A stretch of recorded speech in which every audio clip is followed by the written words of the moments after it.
With a nomination, तो nomination को हम क्या बोलते हैं? नॉमिनेशन को if you will define what is the nomination facility of the bank, तो नॉमिनेशन फैसिलिटी को we can define that it is that facility that enables, first of all it is given to the deposit account holder. पहली बात तो ये service, ये facility उनको दी जाती है जिनका अकाउंट आपके बैंक में होता है। So this facility is provided to the deposit account holder and it enables the deposit account holder, the investor in the mutual fund or any type of financial instrument or safe deposit locker, to nominate an individual who can claim the proceeds of the proceeds of the deposit amount, investment or contents of the safe deposit locker post the demise of the original depositor. That means कल को original depositor का death या demise हो गया, तो जितना भी content होगा आपके लॉकर में, जितना भी आपका प्रोसीड्स बनता है डिपॉजिट अकाउंट से या म्यूचुअल फंड के मैच्योरिटी के बाद जो भी पैसा मिलता है वो किसको मिलेगा? तो ये फैसिलिटी ही दी जाती है डिपॉजिट अकाउंट होल्डर को। तो this facility is known as nomination facility that's given by the bank. ठीक है, और ये क्यों होता है जनरली हम इस तरह के? हाँ, यस, क्वेश्चन। हाँ बोलो चैतन। मैम, डिपॉजिट अकाउंट जो लोन अकाउंट होल्डर होते हैं वो भी डिपॉजिट अकाउंट्स में ही कंसीडर किए जाते हैं? हाँ, यस, लोन वाले भी? लोन वाले भी नहीं, लोन वाले नहीं किए जाते हैं। Deposit account holder, deposit account holder मतलब कि वही कि जो किसी तरीके की, आप बैंक की फैसिलिटी तो दो होती है, एक तो हम डिपॉजिट को एक्सेप्ट करते हैं और दूसरा हम लोन्स को ग्रांट करते हैं। तो मैं बार बार बोल रही हूँ, ये फैसिलिटी क्या है? Deposit account holder. That means वो नहीं, कस्टमर तो वो भी होते हैं जो बैंक से लोन लिए हैं, बट ये फैसिलिटी बैंक नॉमिनेशन उन्हीं को देती है जो कुछ ना कुछ डिपॉजिट कर रहे हैं, कुछ ना कुछ इन्वेस्ट कर रहे हैं। That means to the deposit, जिन्होंने कोई ना कोई अपना अकाउंट खुलवाया है, नॉट टू द पर्सन। वो तो अलग फैसिलिटी होगी कि कल को यदि डेथ हो जाएगी तो क्या होगा, कौन कंटिन्यू करेगा, या लोन बंद हो जाएगा, या आप कोई कोलैटरल सिक्योरिटी के ऊपर जिसने अपने उनका मकान को गिरवी रख के, प्रॉपर्टी को गिरवी रख के, लैंड को गिरवी रख के, या फ्लैट्स वगैरह का आप लोन पास करते हैं, तो कल को यदि ऑब्वियसली वो तो बैंक की फैसिलिटी है कि कल को आपको लोन दे रही हो और आप if you are not able to repay that money, definitely वो कैचअप कर लेगी, वो आइटम ही आपका पूरा ले लेगी। कार का आपने लोन लिया है, कार का लोन देखिए 1 साल में नहीं दे पाए, बैंक कुछ थोड़े से दाम में कम करके उसको बेच के पूरा पैसा वो निकाल लेगी। तो फ्लैट आप नहीं रीपे कर पाए, वो फ्लैट अपने अंडर में ले लेगी, बेच देगी किसी को। ठीक है, दैट्स अनदर थिंग। यहाँ पे डिपॉजिट अकाउंट जो किसी ना किसी तरह का इन्वेस्टमेंट कर रहा है, डिपॉजिट कर रहा है, अपनी ज्वेलरी का लॉकर खुलवाया है आपने, उसमें आपने कुछ सिक्योरिटीज रखा है, ठीक है, तो किसी न रूप में अपने म्यूचुअल फंड में इन्वेस्ट कर रहे हैं, आप बैंक के किसी फाइनेंशियल इंस्ट्रूमेंट में इन्वेस्ट कर रहे हैं।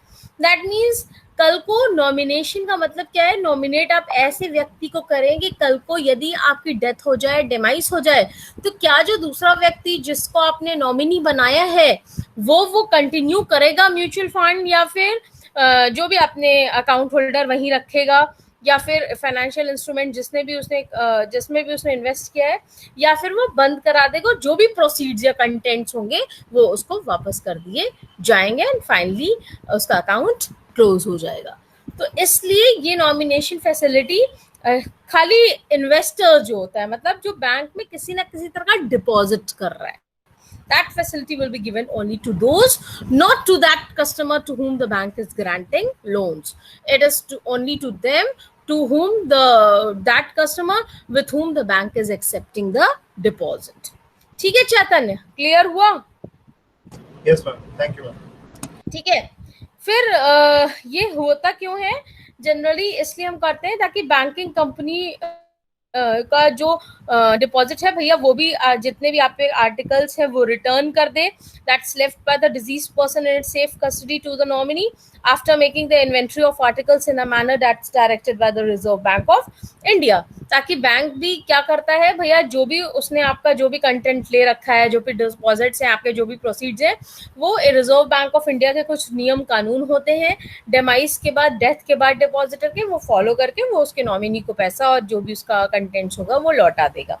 ठीक है, और सेफ्टी लॉकर भी उसके नॉमिनी को दे देगा ताकि वो फुर्सत हो जाए, कल को उसके ऊपर किसी तरह का कोई केस न आए। फिर द बेनिफिट ऑफ नॉमिनेशन क्या होता है? The benefit of nomination is that in the event of the death account holder or locker holder, the bank can release the account proceeds or contents to the locker to the nominees without insisting upon the succession certificate, letter of administration और court order. ठीक है, और ये भी एक आसान तरीका होता है भाई, अगर आपने ऐसा कोई नॉमिनी बनाया ही नहीं है तो अब फिर केस चलेगा, कोर्ट का ऑर्डर आएगा, सक्सेशन सर्टिफिकेट दीजिए, law of letter of administration से आएगा, तब जान के ही बैंक उसका पैसा नॉमिनी को या जो भी है वो रिलीज कर पाएगी। ऐसे अगर नाम आपका मेंशन नहीं है, आप नॉमिनेट नहीं किए गए हैं, तो आप ये जाके कहेंगे मेरे फादर थे या मैं उनका बेटा हूं, नहीं, आपका नाम नॉमिनेशन में होना चाहिए। फिर आपको वेट करना पड़ेगा तब तक जब तक कोर्ट को ऑर्डर ना आ जाए, लेटर ऑफ एडमिनिस्ट्रेशन ना आ जाए, या फिर कोई सक्सेशन सर्टिफिकेट देके आप सारे rule regulation reserve Bank of India को जब तक पूरा न कर पाए, तब तक बैंक आपके डिपॉजिटर को, भले ही वो आपका फादर ही क्यों ना हो, वो नहीं आपको रिलीज करेगी। तो इसके लिए जरूरी है कि जो भी कॉन्ट्रैक्ट साइन होता है उसमें ये मेंशन होनी चाहिए। यदि आपने नहीं मेंशन किया है तो बैंक ये नॉमिनेशन फैसिलिटी आपको देती है, एक नॉमिनेशन फॉर्म देती है जिसमें आप अपने नॉमिनी का नाम लिख सकते हैं। तो इसी को हम कहते हैं the nomination facility by the bank, by the bank. ठीक है, और नॉमिनेट कौन हो सकता है? तो bank account holders having deposit their individual names or in the joint names of 2 or more individual. कभी कभी लोग जॉइंट में खुलवा लेते हैं, तो नॉमिनी एक गया तो दूसरा होगा, जैसे हस्बैंड वाइफ है, ब्रदर सिस्टर है, फादर और बेटा है। ठीक है, तो इस तरह से लोग खुलवा लेते हैं। तो ये एक नॉमिनी, मतलब ये हम बोल रहे हैं कौन कौन हो सकता है नॉमिनी, तो जिसका अपना ब्लड रिलेशन है और जॉइंट अकाउंट खुलवाया है वो एक दूसरे के वो लोग नॉमिनी हो सकते हैं। Sole proprietor can appoint a nominee to the sole proprietorship account with the bank. Sole proprietor भी नॉमिनी कर सकता है। ठीक है, फिर आपका safe deposit locker can appoint nominee. ठीक है, फिर आपका, आपने किसी फाइनेंशियल इंस्ट्रूमेंट में इन्वेस्ट किया है तो आप नॉमिनेट कर सकते हैं। तो ये सब चीज़ आपकी बेसिकली होती हैं जिसको हम कहते हैं nomination.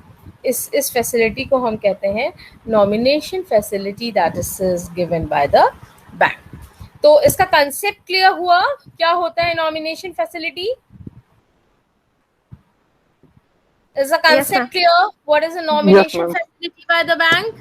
Yes ma'am, yes ma'am. Yes, ma'am. Okay, चलिए अब दूसरा टॉपिक जो हम लोग का है दैट्स डिपॉजिट इंश्योरेंस स्कीम। ठीक है, आपके कोर्स में देखिए मैंने आपको पढ़ा दिया है बैंक कस्टमर रिलेशनशिप, जिसमें आपको मैंने पढ़ाया है as a debtor, as a creditor, as a trustee and adviser. फिर राइट्स ऑफ बैंकर क्या होते हैं लास्ट क्लास में पढ़ाया है, ऑब्लिगेशंस ऑफ बैंकर क्या होते हैं लास्ट क्लास में पढ़ाया है, और आज हम लोग एक टॉपिक खत्म किए हैं दैट्स अ नॉमिनेशन फैसिलिटी। अब 2 टॉपिक आज मुझे और कंप्लीट करना है। एक तो डिपॉजिट इंश्योरेंस स्कीम क्या होती है, और दूसरा आपका टर्मिनेशन ऑफ बैंक कस्टमर क्यों होता है, क्यों बैंक को कस्टमर और बैंक का जो कॉन्ट्रैक्ट होता है उसको टर्मिनेट करने पे कगार पे क्यों आता है, क्यों क्लोज अकाउंट होता है। ठीक है, तो अगर आज हम लोग इतना कर लेंगे तो सिर्फ इनोवेटिव सर्विसेज बाय बैंक इस यूनिट में बचेगी, जो कि एक क्लास में मैं उसको खत्म कर दूंगी, और फिर 2 क्लास में लास्ट की यूनिट, 3rd यूनिट आपकी सेंट्रल बैंकिंग रेगुलेशन है, वो खत्म करके मेरी कोशिश रहेगी कि नेक्स्ट वीक में आपका कोर्स में कंप्लीट कर दूं। ओके, चलिए, deposit insurance and credit guarantee corporation एक ऐसी सब्सिडरी होती है reserve Bank of India India की, जो ये इंश्योर करती है, आप नाम से ही समझ रहे हैं, देखिए deposit ensure and credit guarantee corporation. That means एक ऐसा कॉर्पोरेशन जो आपके सारे डिपॉजिट्स का इंश्योरेंस कर रहा है या उसकी गारंटी ले रहा है कि जो भी डिपॉजिट आपने बैंक में किया है उसका किसी ना किसी तरीके से आपको उसका किसी ना किसी तरीके से कंपनसेशन और गारंटी लेने को हम कह रहे हैं कि that's a deposit insurance credit guarantee corporation. इसको हम बोलते हैं DICGC, that's a deposit insurance credit guarantee corporation, और ये एक सब्सिडरी होती है रिजर्व बैंक ऑफ इंडिया की, जो ये इंश्योर करती है कि जितने भी बैंक के डिपॉजिट हैं, चाहे वो सेविंग हो, चाहे वो फिक्स हो, चाहे वो करेंट हो, चाहे वो रेकरिंग हो, for up to the limit of 5 lakh of each depositor in a bank. ठीक है, ये 5 लाख तक के लिए सारे डिपॉजिट का इंश्योरेंस करती है। ठीक है, तो ऑल द बैंक डिपॉजिट, जो भी भले वो सेविंग हो, फिक्स्ड हो, करंट हो, रिकरिंग हो, for the limit of 5 lakh of each depositor in a bank. ठीक है, तो 5 लाख तक के लिए सारे डिपॉजिट को इंश्योर कर देती है। इसी को हम कहते हैं deposit insurance credit guarantee scheme. और सारे कमर्शियल बैंक या foreign banks functioning in India, local area bank, regional bank, they are insured by the DICGC। सारे तरह के कमर्शियल बैंक्स हैं, फॉरेन बैंक्स हैं, रूरल बैंक्स हैं, सब इंश्योर्ड होते हैं इस DICGC, that means deposit insurance credit guarantee corporation. ठीक है, अब क्या क्या ये DICGC इंश्योर करता है, कौन कौन सी चीजें ये इंश्योर करता है? All deposit of saving, fixed, current and recurring, deposit of foreign governments, deposit of central and state governments, inter bank deposit, deposit of state land development bank and state cooperative bank, any amount due on account of and deposit received outside India, any amount which has been specifically exempted by the corporation with the previous approval of the Reserve Bank of India. That means कि सारे deposit को ensure करती है, saving है, fixed है, current है, foreign government का कोई डिपॉजिट है, सेंट्रल स्टेट गवर्नमेंट का कोई डिपॉजिट है, इंटर बैंक डिपॉजिट है, LDB का डिपॉजिट है, दैट्स लैंड डेवलपमेंट बैंक, या स्टेट कोऑपरेटिव का डिपॉजिट है। ठीक है, तो किसी भी आउटसाइड इंडिया के आपका कोई डिपॉजिट है, तो सारे तरीके के डिपॉजिट को ये क्रेडिट गारंटी कॉर्पोरेशन इंश्योर करता है 5 लाख की लिमिट तक। ठीक है, तो इसी को हम कहते हैं डिपॉजिट इंश्योरेंस स्कीम, जो सारे डिपॉजिट्स के, बैंक के सारे डिपॉजिट्स को इंश्योर करके रखता है ताकि वो सेफ और सिक्योर रहे। ठीक है, तो each depositor in a bank is insured up to maximum of 5 lakh for both principal and interest amount held by him in the same right and capacity. ठीक है, तो बैंकर को 5 लाख तक का इंश्योरेंस हर डिपॉजिटर को मिलता है। और आपको कैसे पता चलेगा कि आपका bank is insured by DICGC और नॉट? ठीक है, कि आपको ये how you will get to know कि जिस बैंक में आप इन्वेस्ट कर रहे हैं वो आपका बैंक इंश्योर DICGC के अंडर में है या नहीं है। ठीक है, तो ये हम ऐसे पता लगाएंगे कि DICGC while registering the banks are insured bank furnishes them with printed leaflets for display giving information relating to the protection affordable by corporation to the depositor of insured bank। एक लिफलेट मिलेगा जो आप bank में जाएंगे और देखेंगे, वो एक जो भी आपका चेकबुक होगा उसमें कहीं एक लास्ट में लिखा होगा कि that's a bank is just registered by DICGC। That means हर एक डिपॉजिटर इस बैंक का DICGC के अंडर में इंश्योर है, जो 5 लाख लिमिट तक का सारे डिपॉजिट्स पे आपको इंश्योरेंस देती है। ठीक है, तो यही बेसिकली आपका कंसेप्ट है डिपॉजिट इंश्योरेंस स्कीम का। तो is the concept clear? What is deposit insurance scheme? Yes ma'am. ठीक है, डिपॉजिट इंश्योरेंस स्कीम क्लियर हुआ क्या होता है? जब बैंक सारे तरीके के डिपॉजिट का, deposit by central state government, fixed deposit, saving deposit, inter state government, inter bank deposit, deposit outside India, इन सभी का इंश्योरेंस करके रखती है, तो इसी को हम कहते हैं, इसी प्रोसेस को हम कहते हैं deposit insurance scheme by bank. ठीक है, तो नॉमिनेशन फैसिलिटी क्लियर हो गया, डिपॉजिट इंश्योरेंस स्कीम क्लियर हो गया। अब हम लोग बात करेंगे जो लास्ट टॉपिक, जो नेक्स्ट टॉपिक आपके कोर्स में है, that's a termination of banker customer relationship.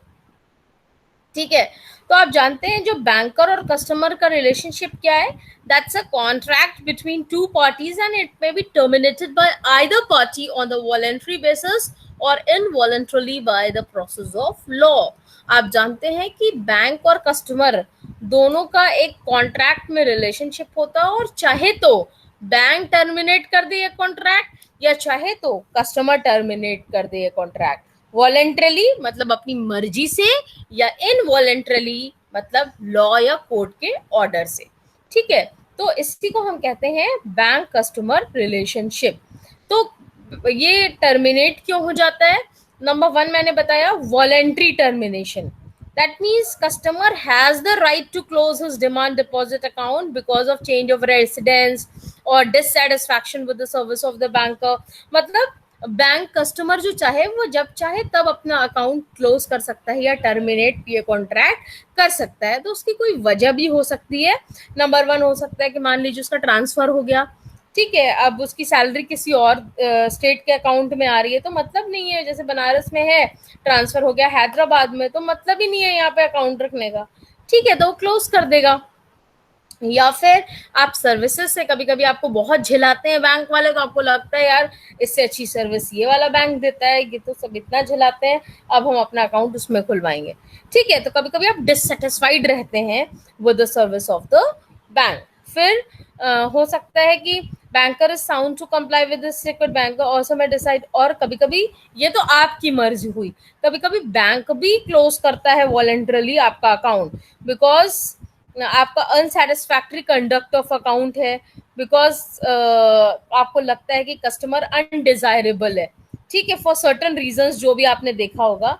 तो बैंक एक रीजनेबल नोटिस देती है कस्टमर को, और बैंक ये डिसाइड कर लेती है कि वो आपका अकाउंट क्लोज कर लेगी। ठीक है, so however such cases of closure of an account instance of bank are quite rare. ऐसे नहीं, जब तक बिना कोई एक मेजर रीजन हो, बिना रीजन के बिना बैंक आपके अकाउंट को इसी तरीके से क्लोज नहीं हो सकते। जब जरूर बैंक ने कोई अनसेटिस्फैक्ट्री कंडक्ट आपका देखा होगा, तभी बैंक अपने यहाँ से आपका अकाउंट क्लोज कर देगी, नहीं तो ऐसे, और वो भी क्लोज करने के पहले आपको नेसेसरी है कि बैंक आपको एक नोटिस भेजे, नोटिफिकेशन भेजे, तभी वो क्लोज कर सकती है। तो this is the termination voluntarily, जिसको हम कहते हैं voluntary termination bye the bank या फिर customer.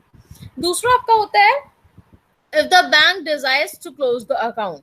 If an account remains unoperated for a long period, the bank may request the customer to withdraw the money. Such step is taken on the presumption the customer no longer needs the account.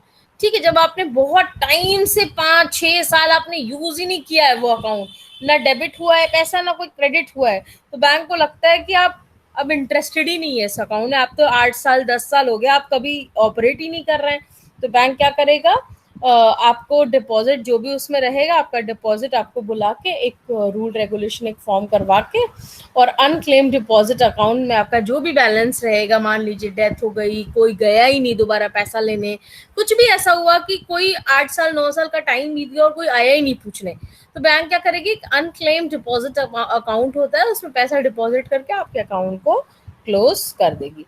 तो bank इस तरीके से आपके account को close कर सकती है।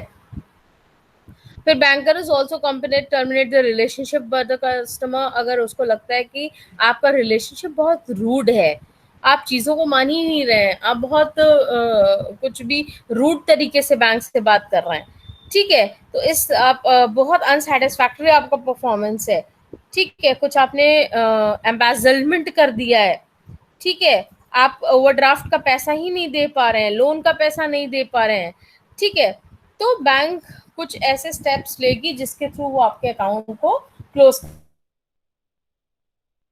कर लेगी। आप पैसा तो लोन बैंक से ले लिया, अब आप रिपे ही नहीं कर पा रहे हैं, आप अपने कमिटमेंट पे रेडी नहीं है, आप ओवरड्राफ्ट का पैसा नहीं दे पा रहे हैं, तो बैंक अगर देखेगी कि इस तरीके का मिसलीडिंग बिहेवियर है आपका, तो भी बैंक क्या करेगी, एक आपको नोटिस भेजेगी कि the bank is going to close the account, और आप अपना बैलेंस जो भी है विड्रॉ कर लीजिए, और बैंक नो लॉन्गर आपके संग कस्टमर का रिलेशनशिप रखने वाली है।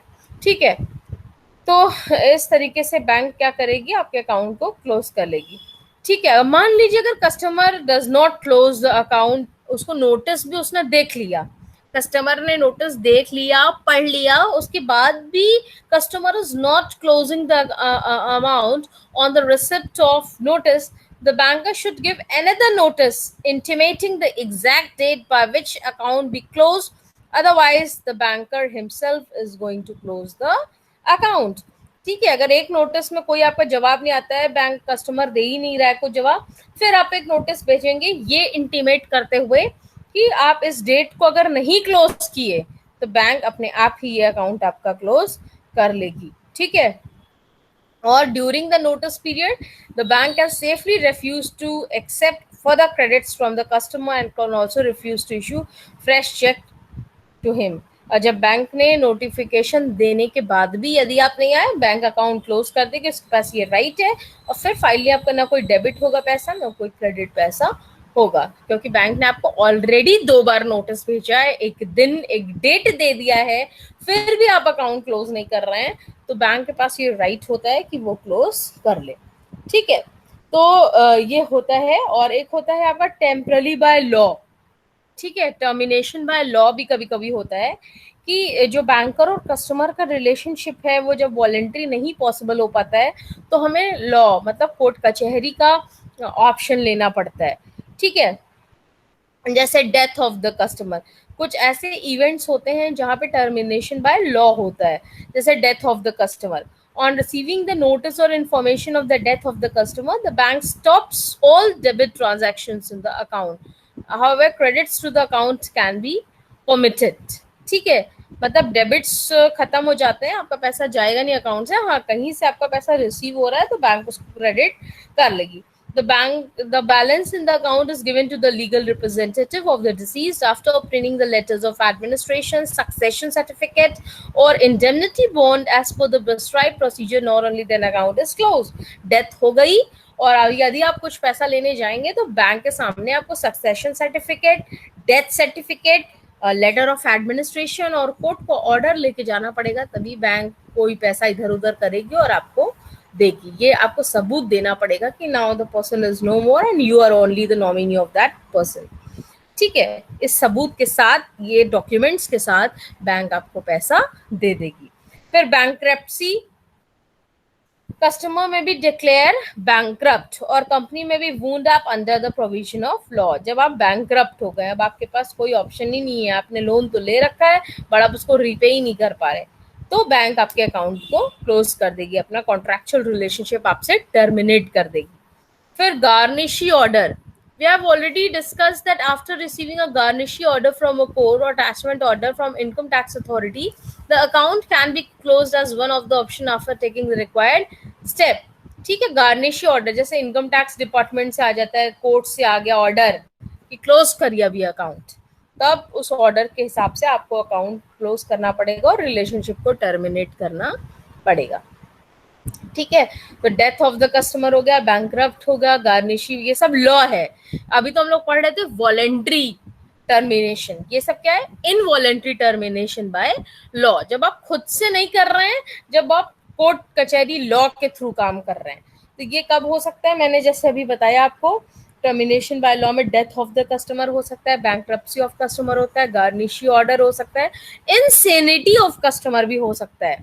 A lunatic person of unsound mind is not competent to contract under Section 11 of Indian Contract Act 1972. So, customer relationship contracts, the bank will not honor checks and close the amount after notice about the insanity of customer receiving confirmation about it through medical reports. आपको लगेगा कि अगर customer पागल है, उसका दिमाग काम नहीं कर रहा है, इनसेन हो गया है, ठीक है, तो आपको अगर जैसे ही मेडिकल रिपोर्ट से ये पता चलेगा तो आप सारे ट्रांजैक्शन को उसी वक्त बंद कर देंगे, क्लोज कर देंगे, डेबिट्स कोई भी नहीं होगा. ठीक है. तो अनसाउंड माइंड भी, इंसेनिटी ऑफ कस्टमर भी एक रीजन हो सकता है कि आप जब टर्मिनेशन बाय लॉ करते हैं, लॉ को बैंकर और कस्टमर का टर्मिनेशन करना पड़ता है, बैंक और कस्टमर के रिलेशनशिप का.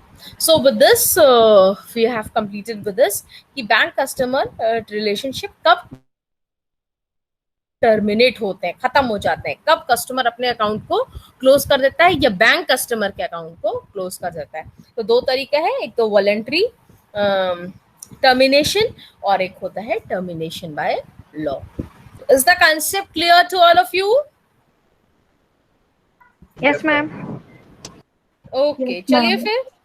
Okay, then we will stop class here, and then one topic more that's left. What is the innovative customer services by the bank? That we will do it next Monday in my next class. Thank you so much, students. Thank you, ma'am. Thank you, ma'am. Thank you.